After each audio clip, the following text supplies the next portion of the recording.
The moment I caught my wife cheating, my world didn't just crack. It shattered into a million jagged pieces, each one cutting deeper than the last. I'm Jake, just a regular guy who thought he had it all. A loving wife, a cozy home, and a life I'd spent years building. 5 years ago, I walked away from it all without a word, disappearing like a ghost. Now she's found me, and I'm forced to face the wreckage I left behind. Let me take you back to where it all began. I met Sarah in college, her laugh lighting up a crowded lecture hall like nothing else mattered. She was bold, with this wild spark in her eyes that made me feel alive. We were young, stupidly in love, and after graduation, we built a life together in a small suburban house with a creaky porch and a backyard we dreamed of filling with kids someday. I worked as a mechanic, hands always stained with grease, while Sarah taught at the local elementary school. Life wasn't perfect, but it was ours. Movie nights on the couch, her stealing my fries at dinner, the way she'd hum off-key while doing dishes. Those little moments felt like forever. But forever started to fray. It was subtle at first, like a thread slowly unraveling. Sarah started staying late at school, claiming parent meetings or grading papers. I'd come home to an empty house, the silence louder than it should have been. Her phone was always face down, and when I'd ask about her day, her answers were vague, her smile tight. "Just busy," she'd say, brushing it off. I told myself it was nothing, just the stress of her job. But doubt is a quiet poison. It creeps in, settles deep, and before you know it, you're questioning everything. One night I couldn't shake the feeling. It was like a weight pressing on my chest, heavy and unyielding. Sarah said she was meeting a colleague to plan a school event, but something in her voice, too casual, too rehearsed, made my skin prickle. I don't know what possessed me, but I followed her. My truck rumbled behind her car as she drove past the school, past the coffee shop she mentioned, and into a part of town we rarely went.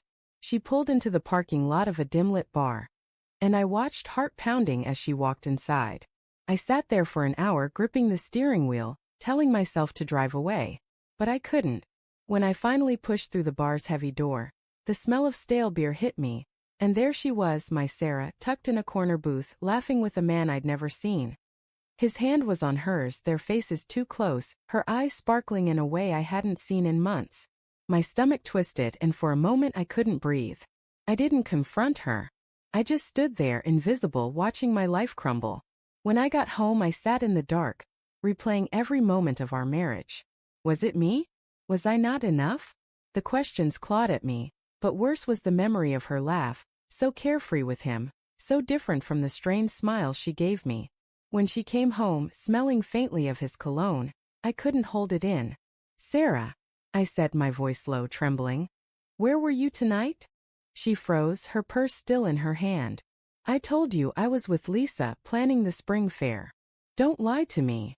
The words came out sharper than I meant, and her eyes widened. "I saw you. At the bar. With him." Her face crumpled, but not with guilt, with defiance. "You followed me?" she snapped, like I was the one who'd betrayed her. "You don't trust me?" "How could I?" I shouted, my voice breaking. "You were with another man, Sarah." Laughing, touching him like I don't even exist. She didn't deny it. She just stood there, lips pressed tight, eyes glistening. "Jake, I didn't mean for it to happen," she finally whispered. "It was a mistake. I was lonely, and you were always working, and—" "Don't—" I cut her off, my chest heaving. "Don't make this my fault." I wanted to scream, to beg her to take it back, to make it untrue. But the truth was there, raw and ugly, tearing us apart. I didn't sleep that night. By morning I'd made up my mind. I couldn't stay in a house that felt like a lie, in a life that wasn't mine anymore. I packed a bag, left my wedding ring on the kitchen counter, and walked out. No note, no goodbye, just silence. I drove across the country, from Ohio to a small coastal town in Oregon, where no one knew my name. I got a job fixing boats, lived in a one-room apartment, and tried to rebuild a life from the ashes of the one I'd lost. But the pain followed me, a shadow I couldn't outrun. For 5 years I kept my head down, avoiding anything that reminded me of her. No social media, no calls home, no ties to the past. I thought I'd escape, but last week I saw her. I was grabbing coffee at a local shop when the door chimed, and there she was, Sarah, standing in the doorway, her face pale, her eyes locked on mine. She looked older, worn, like the years had been heavy on her too. "Jake," she said, her voice barely above a whisper. I've been looking for you. I froze, my coffee cup burning my hand. Why? I managed my throat tight. I needed to find you, she said, stepping closer, tears brimming. I messed up. I know I did. But I never stopped loving you. I've spent years trying to fix what I broke. Her words hit me like a wave, stirring up all the hurt I'd buried. Part of me wanted to believe her, to fall back into the life we had. But the other part, the part that still felt the sting of her betrayal, knew I couldn't. You don't get to do this, I said, my voice steady despite the ache in my chest. You don't get to show up and rewrite the story. You broke us, Sarah. And I had to learn how to live with that. She cried then, soft sobs that made my heart twist. But I didn't reach for her. I couldn't. I'm sorry, she whispered, but it wasn't enough. Never would be. I walked away, leaving her standing in that coffee shop, the same way I'd left our home 5 years ago. I didn't look back. Some wounds don't heal no matter how much you want them to.